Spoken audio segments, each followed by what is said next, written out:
Because right now it's over capacity. I mean, there's way too many cars on that road every day. And they get frustrated when they can't get to work or get home from school, and they do things they normally wouldn't do.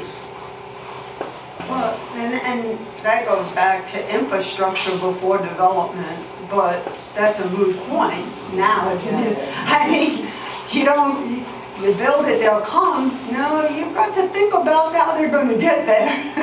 We need to give Lisa Williams a radar gun, let her stand up. I do it for you. I do it for you. But my understanding is that it's the property is gonna come from the south side, and there's all that electrical and fiber cable, and that's gonna be a major undertaking. I do believe it'll make it safer because they won't be in such a harried position, but school buses and ready mix and everybody else that comes down there, you feel like getting a paintball gun at them or something. I'm glad you brought that up. MDOT has, jumping around, MDOT has agreed to put a turn lane.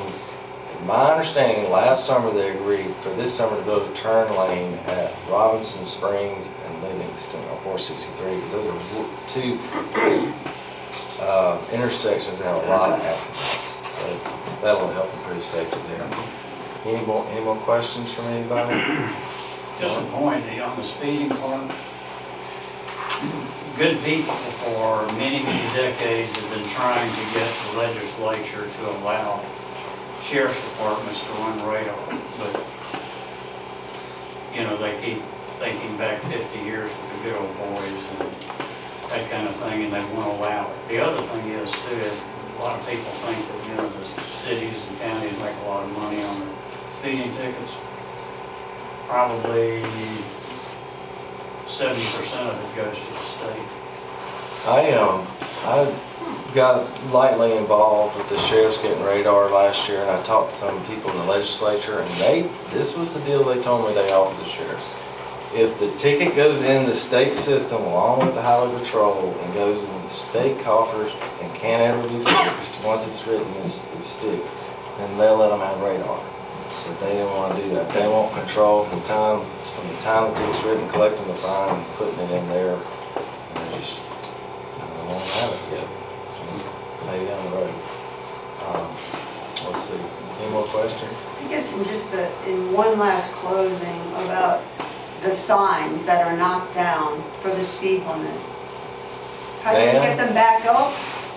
And is it possible to get a speed limit sign stating what speed you're going versus the speed limit like they do on the spillway?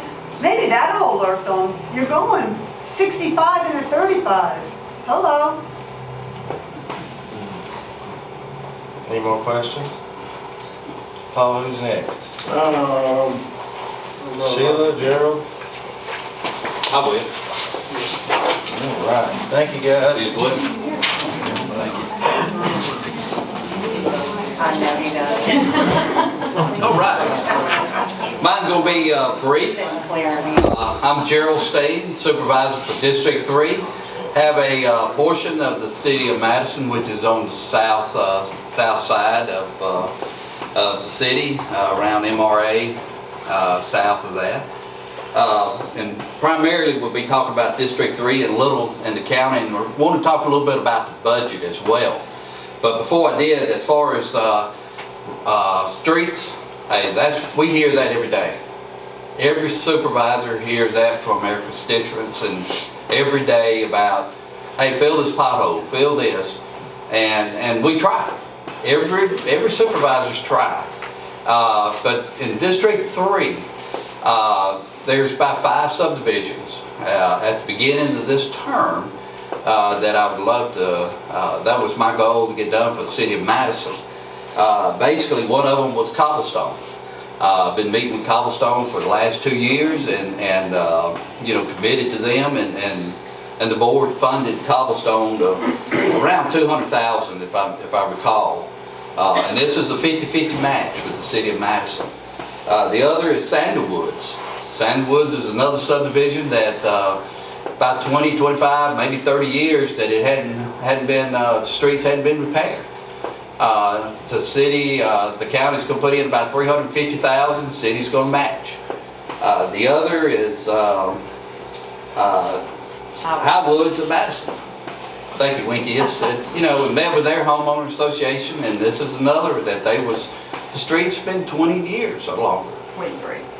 23, Winky says. I was gonna say 20, 25, just kind of give me a little leadway. I live there. So, Number 23. you know, so this, it's you know, put up 100,000 there. It's a 50-50 match with the city of Madison. Other Trace Cove, 75,000. And the other major thoroughfare, which the city's gonna do 100% of this, is Cotton Hill Road. But of course, we're gonna also do Sunnybrook from Jackson Street all the way up to Madison Avenue, I think, or Lake Castle, Madison Avenue. And that's gonna be about a $600,000 project total. But it's something that needs to be done.